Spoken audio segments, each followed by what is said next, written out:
Mesdames et messieurs, bonjour, bonsoir. Je suis Père pour LTLT, Lakers tout le temps, la chaîne francophone des Lakers. Les Lakers ont perdu leur 5e match assez nettement, 121-106. Cette équipe des Warriors, qui est extrêmement résiliente, a donné une leçon de force, de courage, de résilience à cette équipe des Lakers qui retourne à domicile pour essayer de terminer le travail. Cependant, ce 5e match a laissé planer beaucoup de questions. Les Lakers doivent répondre à ces questions s'ils veulent se qualifier pour le prochain tour. Voici dans cette émission 10 questions auxquelles les Lakers doivent répondre s'ils veulent passer en finale de conférence. Lakers tout le temps, c'est tout de suite. Step 1, wake up early, gonna rise with the sun. Step 2, get some good, some food in you. Step 3, think real hard about what you wanna be. Step 4, everybody just do your thing. Wake up, today's gonna be a good day. Wake up, today's gonna be a good day. Wake up, today's gonna be.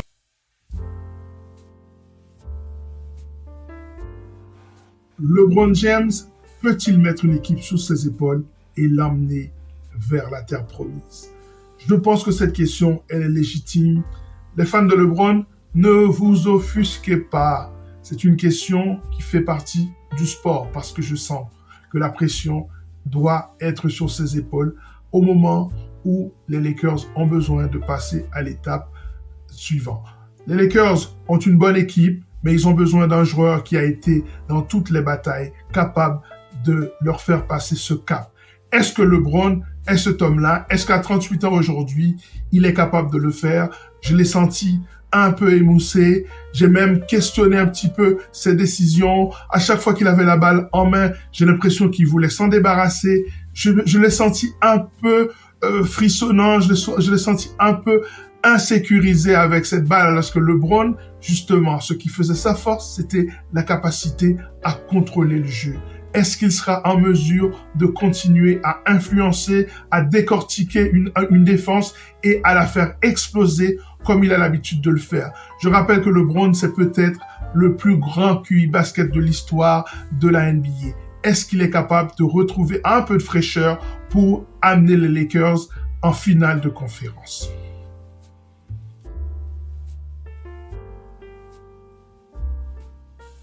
Les Lakers peuvent-ils avoir une meilleure decision making, c'est-à-dire des prises de décision beaucoup plus pertinentes, surtout dans le money time? C'est le 2e match.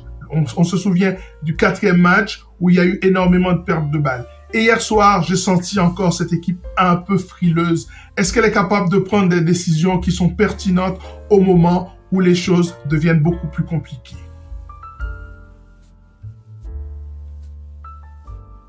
Les Lakers peuvent-ils faire de meilleures sélections de tirs?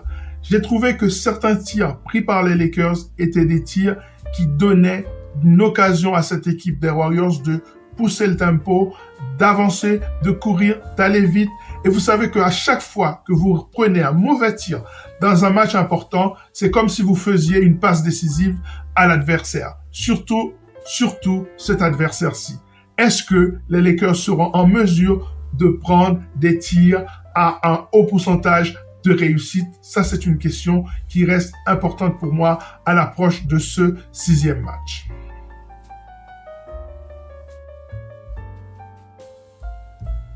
Les Lakers peuvent-ils réduire les pertes de balles? J'avais vanté les mérites de cette équipe qui possède plusieurs ball handlers. Il n'est pas question de perdre cette bataille de la lucidité et de lancer encore une fois. C'est comme les mauvais tirs, les pertes de balles, c'est comme des passes décisives à l'adversaire.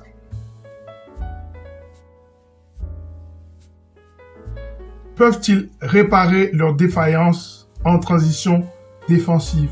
On a vu cette équipe des Lakers en grande difficulté lorsqu'il s'agit du repli défensif, surtout face à une équipe comme Golden State qui veut pousser le tempo le plus possible.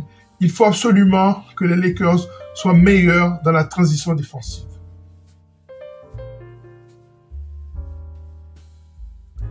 Que se passe-t-il avec l'attaque des Los Angeles Lakers? Pas plus tard que la semaine passée, je faisais une vidéo dans laquelle je vantais les mérites de cette attaque. Bien sûr, on commence à voir que cette équipe n'est pas ensemble depuis plusieurs années. On vous rappelle que c'est un nouveau coach et que l'effectif joue ensemble au complet tel qu'il est aujourd'hui que depuis le mois de février. La plupart des joueurs majeurs, au-delà des 2 superstars, sont des joueurs qui viennent d'arriver. Et je trouve que ça commence à se faire sentir.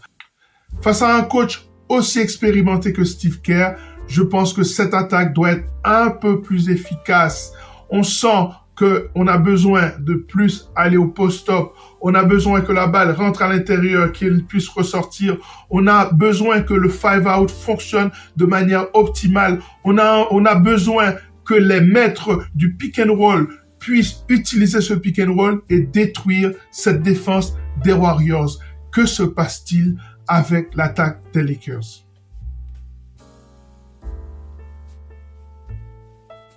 Les Lakers peuvent-ils redevenir imposants, dominants au rebond? On rappelle que c'est la meilleure équipe au rebond de ces playoffs.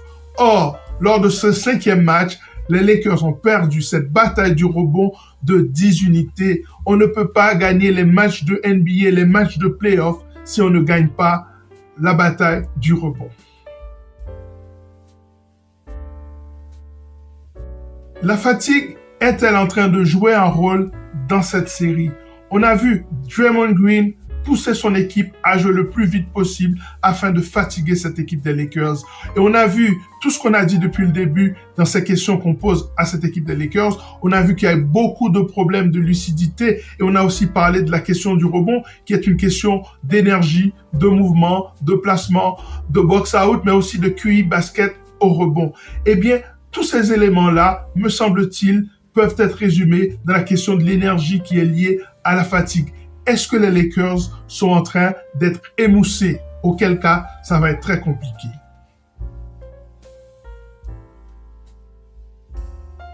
Les Lakers peuvent-ils compter sur D'Angelo Russell? Est-ce qu'il est capable de rebondir? Depuis son 3e match où il a été excellent, on n'a plus du tout revu. On n'a plus retrouvé cette influence qu'il avait sur le jeu depuis que Steve Kerr a fait cet ajustement en mettant Gary Payton 2 dans le 5 de base, en face à face avec D'Lo, en marquage individuel. On a vu que D'Lo a carrément disparu lors du 4e match et hier, il a été plutôt timoré. Les Lakers ont besoin de D'Lo. Il faut qu'il apporte ses tirs extérieurs pour complexifier le schéma des Lakers en attaque pour apporter beaucoup plus de problèmes à cette défense des Warriors qui a tendance à se placer dans la raquette et compliquer les choses pour Anthony Davis. C'est très simple. Si D'Lo ne devient pas influent, ne devient pas dangereux à 3 points, ça va être difficile pour les Lakers de pouvoir servir Anthony Davis dans la raquette pour qu'il ait de l'espace afin de pouvoir opérer. Est-ce qu'on peut faire confiance à D'Angelo Russell? Là, on sait qu'il est en train de négocier son prolongement de contrat. Est-ce que on a besoin d'un joueur comme ça qui disparaît 2 matchs, qui revient, qui fait un bon match et qui redisparaît à nouveau? Un joueur qui, à mon sens, est un peu soft. Qu'est-ce que vous, dans la communauté Lakers, que pensez-vous de ce joueur? Est-ce qu'on peut compter sur lui pour ce match de vendredi?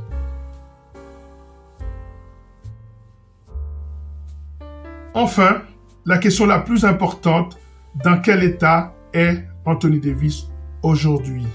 À l'heure où on fait cette vidéo, on ne sait pas trop s'il est rentré en protocole commotion cérébrale, oui ou non. S'il est diminué, les Lakers auront beaucoup de difficultés. S'il est en protocole commotion cérébrale, il ne jouera pas le prochain match et je pense que ça va aller au Game 7. S'il est là et qu'il est en bonne santé, je pense que les Lakers ont une bonne chance de passer en 6 matchs tel que je l'avais prévu dans mes previews justement de cette série. Dans quel état est Anthony Davis? Voilà, c'en est terminé pour cette émission consacrée à ces 10 questions auxquelles doivent répondre les Lakers, surtout celles concernant la santé d'Anthony Davis. Est-ce qu'il rentre en protocole commotion cérébrale, oui ou non? Si c'est non, les Lakers ont une bonne chance. Si c'est oui, je crois que ça va être très difficile.